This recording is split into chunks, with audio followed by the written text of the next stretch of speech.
Russ North here, and today's video we're going to do a quick introduction of Discovery Education, the video streaming program that we'll be using in the schools. The first part of it, of course, is to get signed in. And to sign in, we're going to use our Google accounts. So you simply click on Sign In with Google. That's going to bring up the sign-in screen. Now, I have mine set up to translate, but if it is in Japanese and you need it in English, you can click here, scroll up till you find English United States, and it will change it over for you. Click on the account that you need to sign in. Now, for our Discovery Education, that's going to be your student.dodea.edu account, of course, because that's who we have our accounts with. When you first get into Discovery Education, you'll notice that on the left, if you hover your cursor over there, you have a menu bar with many options. You have a home, browse by topic, browse by standards. And since today we're going to focus on just getting content that you can use out to the students, we're going to just concentrate on staying here in the Streaming Plus portion of this application. So if I wanted to browse by topic, I would simply click on Browse by Topic. Now on this screen, you'll notice that we have Content area with the pull-down menu of More. And then over here we have grade bands, as you can see there. So if you find that all your searches are finding content that is too easy or too hard for your students, you might want to make sure that you're in the proper grade band. I'm going to stick with 3 to 5 right now. And I'm going to stay with, we'll go with mathematics, just so you can see. So now you have all these different content collections and content areas. So we'll go with measurement. So I just click on there. Now you're going to see a series of boxes. These are the ones that are presented for grades 3 to 5. If I change this grade band to 6 to 8, my search will change. If I change it to K through 2, it may also change a little. Now these are some of the content areas, so what you see in here is going to be different. If you click, let me go back to 3 to 5.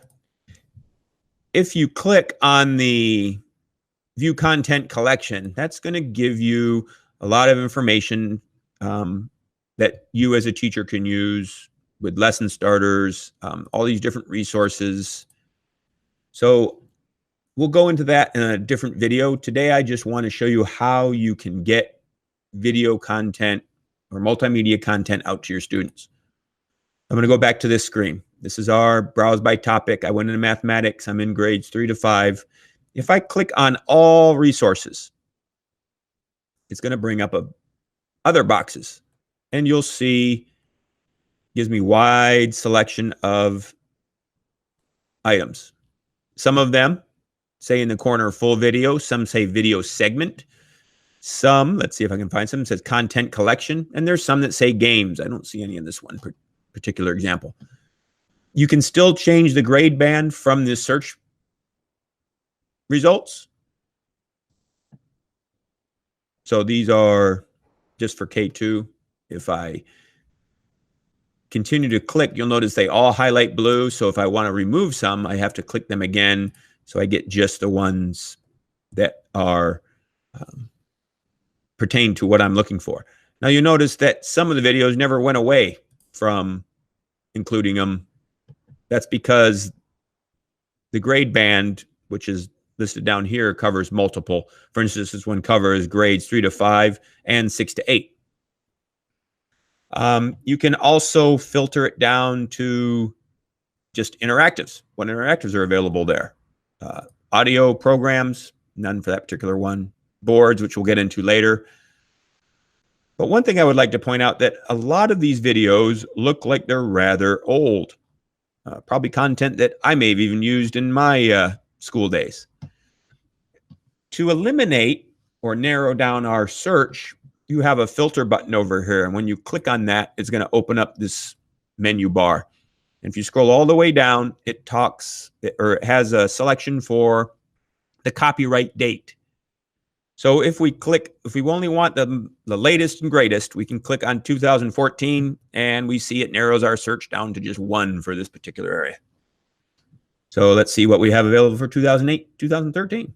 None. And then a few in 2000. So that's another way you can narrow down your search. Some also give you a choice of language, who the publisher was originally, and it tells you what topics and what subtopics you're in. If you want to go to a different one, you can just click right there and it will give you button options to click. I think it's quicker just to go through this way. So now let me show you an example with English language arts. So this is all the 6 through 8. You notice some say here's one that says game that I mentioned earlier. So what happens when we click on one of these videos? We'll click on this one for Mesopotamia. We get this window. And again, it has a lot of information. It has a teacher's guide you can look at, a pre-written quiz. But we want the video. So it tells us how long the video is. We click on there. And there we go. The video on Mesopotamia. Notice it opens in windowed view. To get full screen, you have to click on the full screen. Most of them also have closed captioning if you need that setting for a student or two. So that is an overview of how to get video content or multimedia content to your students using Discovery Education. I will be doing more of these videos discussing the finer points because there's a whole lot more to this application of Discovery Education than just the videos. And we'll go into those in the near future. Or if you want to experiment, feel free. You're not going to break anything as far as I'm aware. Thank you.